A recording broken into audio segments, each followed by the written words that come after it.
We're ready to eat. Welcome to Real Life Cooking, where we cook fast, easy, and on a budget. Nothing hard about this, folks. Let's jump into it. So today's meal is going to be boneless, skinless chicken breast. You're gonna need a bowl, couple of breasts here. These are frozen. We're gonna defrost them here in a minute. And you're gonna need some kind of seasoning. We're cheating here, folks, so don't tell anyone I'm doing this, but I'm using this packet seasoning. It's the best cheat code on the internet. Well, I guess it's on the internet now because I put it there, but nobody does this. Get some seasoning like this, man. It saves you a lot of trouble. You're gonna need 1 cup of water, your trivet, and of course your Instant Pot. Trivet for the Instant Pot. And you're gonna need a little bit of garlic, minced garlic, powdered garlic, garlic powder, whatever you want to use, a spoon, and some green onion. Now, you don't have to use the green onion, it's just something I like to use, but look at all this stuff, or lack thereof. There's not a lot of stuff here. This is all that it takes to cook this meal.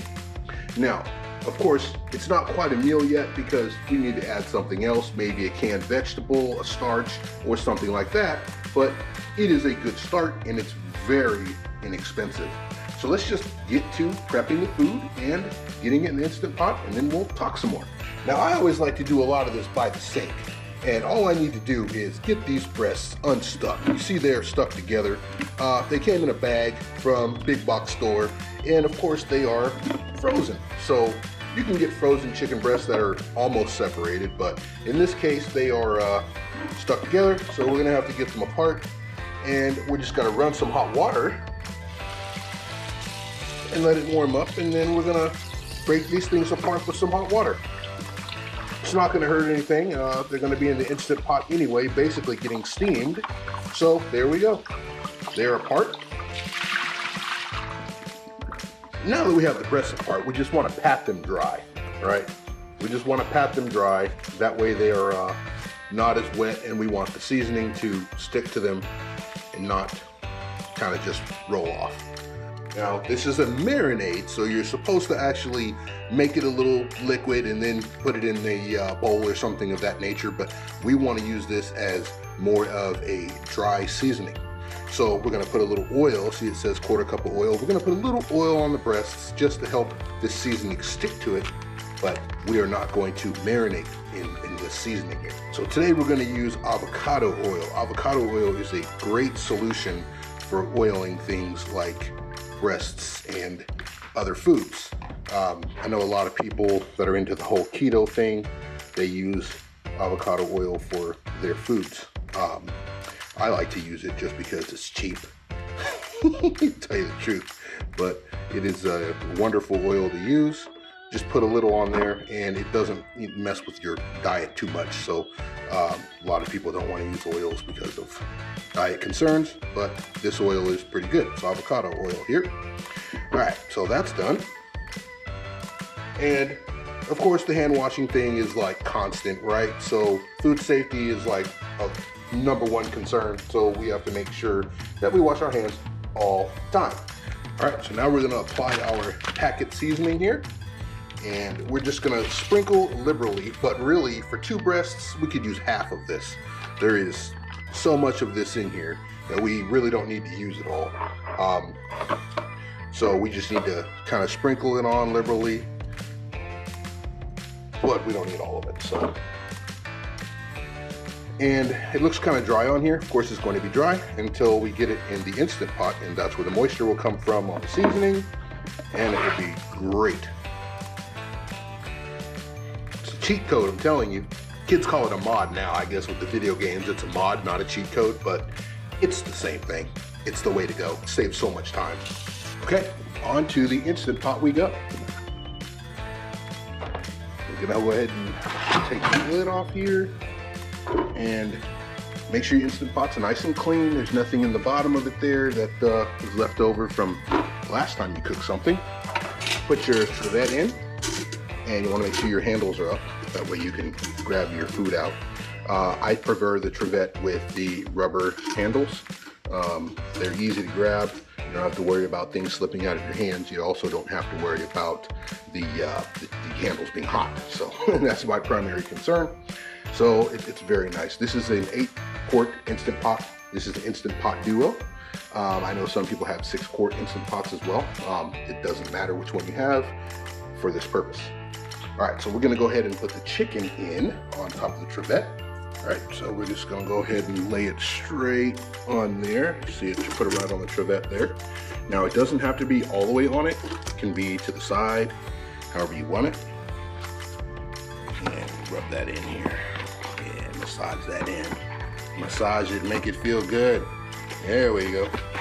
Chicken's gotta be good. You know, chicken feels good, it tastes good. All right, there. So now we have 2. You don't really want them to overlap because it could mess with the cooking. We want it to cook all the way through, so you don't really want them to be overlapping. You can feed at least 2 people with these, maybe 3, a small third person, a child perhaps. All right, so now that that's in there, we're gonna get to the fun part.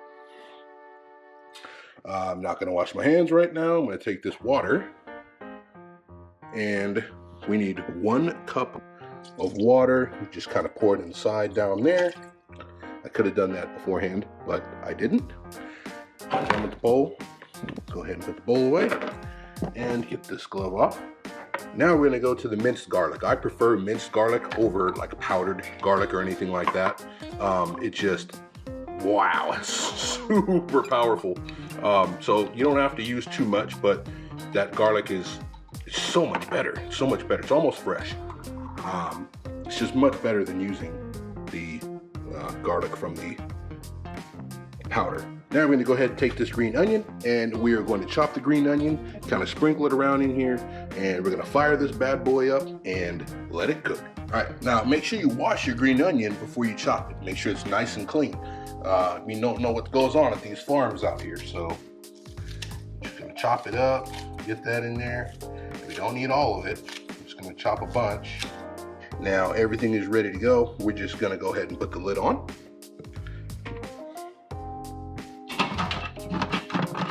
If I could just get the lid on, you make sure you turn it so it's closed. It says close there, open there. After the lid's on, we need to make sure that the little pressure valve is not on venting. We want the pressure valve to be on sealing. So we have to turn that pressure valve to sealing, turn it all the way. Now what we're gonna do is we're gonna fire up the pressure cooker. We're gonna put it on pressure cook. We're gonna put it on 15 minutes and let it roar.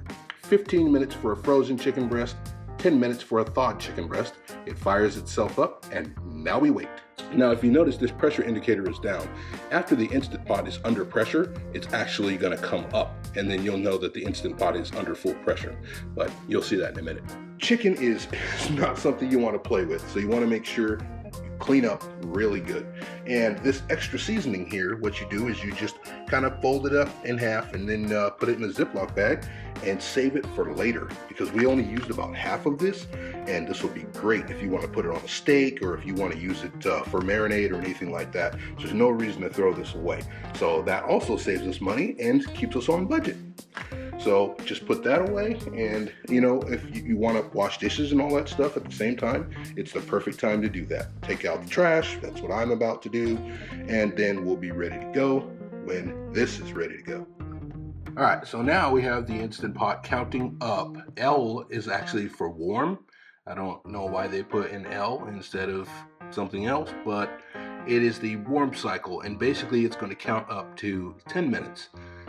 But what we don't want it to count up to 10 minutes. What we want is to count to 5 minutes, and then we are going to release the pressure valve manually. So what we're seeing here is the pressure indicator is up now. See, it's raised there. And what we want to do is wait until 5 minutes. This gets to 5 minutes. We're going to turn this from sealing to venting, and we're going to have this huge spur of steam come out, and then after that we will be able to open the pressure cooker Instant Pot without burning ourselves. Okay, so we are at the 5 minute mark, and we are going to go ahead and release the pressure manually now. So we're going to move this little lever here from sealing to venting, and boom! All the steam's coming out, And what you're going to see is you're going to see that little pressure indicator drop all the way down, and then we'll be able to open this. I don't know if you can hear me right now, but it's just kind of loud. What you want to do is stay away from that. You want to keep your hands away from this steam that's coming out because it is very hot. And the funny thing is, yeah, Instant Pot had to put that on the sticker because some people didn't know that. So once this is done, we'll go ahead and open this and see what we have. And we're not done yet. I've decided to go ahead and add a vegetable. So we're gonna go ahead and add a vegetable to that, and I'll show you a little trick to those vegetables. We have some really, really easy ways to make vegetables taste good. So stay tuned, a couple minutes, and we'll get to it. All right, so now we see that the pressure indicator is down, and that means we can go ahead and open our Instant Pot. Turn to the right, and bam. All right, now what we're gonna do is set this over here, and we're gonna take a look. What do we have? Ooh, that looks amazing. That looks super good, and it smells amazing too. So instead of just eating the chicken, I know some people like to do that, but we're gonna add a side. We're gonna add some corn, and let me show you what I do to it to give it a little splash to make it taste much better. Whole kernel corn, Fiesta blend cheese in the bowl. Microwave for 1 minute. Paper plates, right? Who's gonna be dealing with glass plates every day when you have kids and everything else?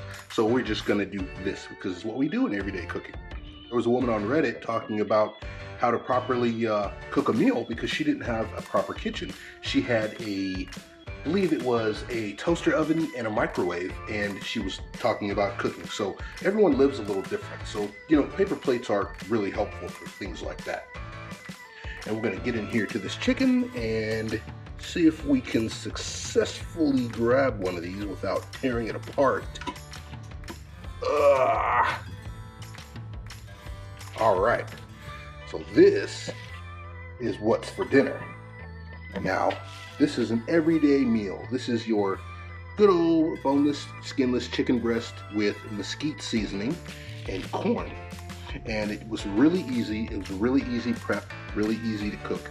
And we just have one more thing to put on it, and we'll be ready to eat. A bit of that cheese that we had. That is a Fiesta blend cheese from Walmart, and bam, we are good and ready to eat. And I don't mean bam like Emerald Bam, I mean like bam! We're ready to eat. So this is what it looks like, folks. And I mean, see if I can get you a close-up here. We're looking at, you know, a pretty decent meal. And this is just something that you can make for, you know, every day. This is a Monday through Friday type of meal. So there you go. I mean, it didn't take long to prep, didn't take long to cook. And that's what we have. That's an everyday meal that you can cook for your family, for your friends, for your boyfriend, girlfriend, or yourself. It's pretty easy, pretty simple. You know, everybody doesn't have an Instant Pot, but you can do that in a slow cooker as well. The recipe's the same, you just cook a little longer. So, hey, I hope you enjoyed this video. If you liked it, you learned anything, make sure you like and subscribe and share. All we do here is everyday cooking. It's easy, it's not hard. See you next time.